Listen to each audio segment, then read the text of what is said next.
शुक्रिया जनाब स्पीकर। जनाब स्पीकर, इस वक्त जो मुल्क में हालात है उसकी एक ताज़ा मिसाल अभी हाई कोर्ट ने बुशरा बीबी को जमानत मंजूर कर ली है, लेकिन इस मुल्क में जो चलाने वाले हैं इस मुल्क को शायद उनकी मर्जी नहीं है। इस वक्त जब हाई कोर्ट से यह फैसला आया कि बुशरा बीबी को जमानत उनकी मंजूर हो गई है, तो हमारे वकला इस वक्त कोर्ट में मौजूद हैं और जब उस फैसले के बाद हमारे वकला FIA के जजेस के पास गए तो FIA के दोनों जजेस गायब हो गए और हमें यह बताया गया कि एक जज जिसकी तबीयत खराब हो गई वो घर चले गए और दूसरा जज किसी फातिहा पे चले गए हैं। उसके बाद पार्टी वकला जो ड्यूटी पे मौजूद जज थे उनके पास गए और उनसे साइन करने का कहा तो वो भी गायब हो गए। जब तीनों जज गायब हुए तो पार्टी वकला चौथे वेस्ट जज के पास गए। जो वेस्ट सेशनल जज होता है उनके पास ही ड्यूटी होती है। उन्होंने मचलकों पे रिहाई पे साइन करने से इनकार कर दिया। अब ये हमें क्या पैगाम दिया जा रहा है? पैगाम ये दिया जा रहा है कि इस मुल्क में ना अदालतें आजाद हैं, इस मुल्क में ना ये मुल्क कानून और आईन के मुताबिक चलेगा। ये मुल्क अगर चलेगा तो उन रियासती इदारों के मशरान की मर्जी से चलेगा जिसकी जंग हम लड़ रहे हैं सिविल सुप्रीमेसी के। इंशाल्लाह हमारे जज सुबह दोबारा पेश होंगे। हम कानून और आईन के मुताबिक चलना चाहते हैं।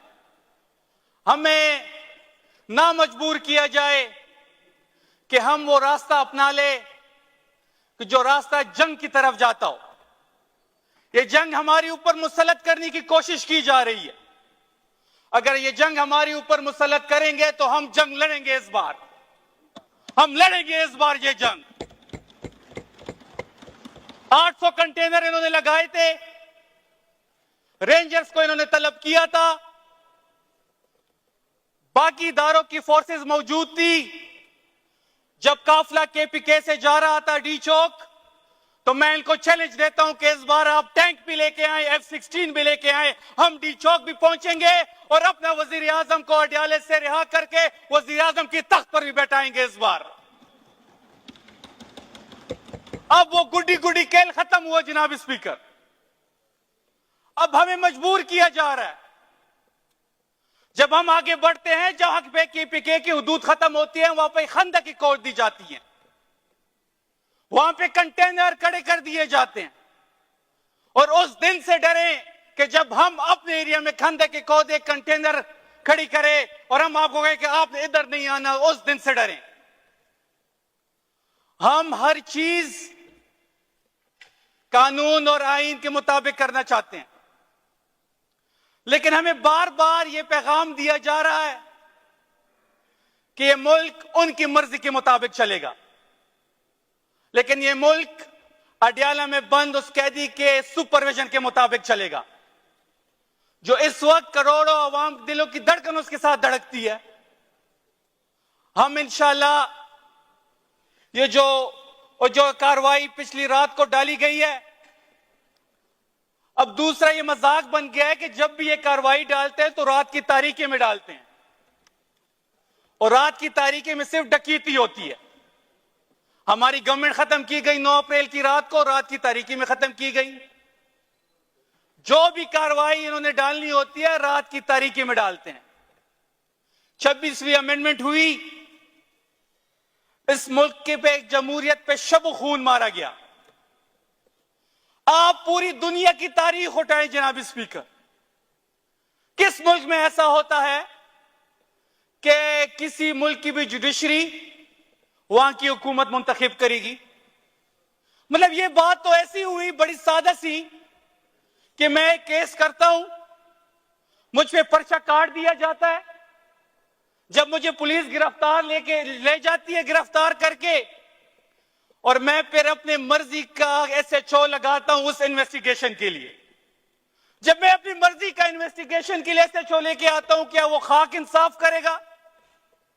तो हुकूमत अब जो भी करे वो अपने जजेस लगाएगी, और तो क्या वो जज जो हुकूमत का लगाया होगा वो खाक इंसाफ करेगा? हुकूमत की जो भी ज़ाब्तियां होंगी।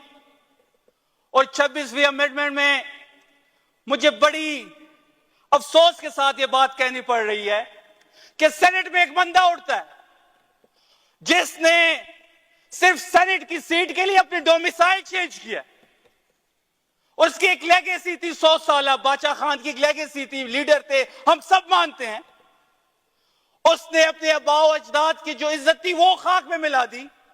सिर्फ एक सेनेट की सीट के लिए उसने KPK का डोमिसाइल चेंज करके बलूचिस्तान का डोमिसाइल बनाया। और उसके ऊपर कुछ दिन पहले तक वो एंटी एस्टेब्लिशमेंट का बयानिया जो था वो बना रहा था, फौज के खिलाफ बात कर रहा था। हम ये नहीं कहते कि फौज के खिलाफ बात करें, अपने इदारों के साथ खड़े हों, अच्छी बात है। लेकिन अचानक ऐसा क्या हुआ कि रातों रात उसने अपनी कीमत लगाई और फिर वो शख्स उठ के बानी PTI का नाम लेता है। उसके मुंह से भी बानी PTI का नाम लेना अच्छा नहीं लगता। ये वो बंदा है जिसको इमरान खान ने अपने घर में घुस के मारा है, अपने घर में उसको इलेक्शन की में हराया है। और मैं अभी भी कहता हूं कि आए मुकाबला करें मैदान में। वो पश्तो में कहते हैं राशा मैदानीशा, रशा मैदानीशा से पता नहीं लगी। और आपके मुकाबले में हम तहरीक इंसाफ का एक अदना वर्कर खड़ा करेंगे।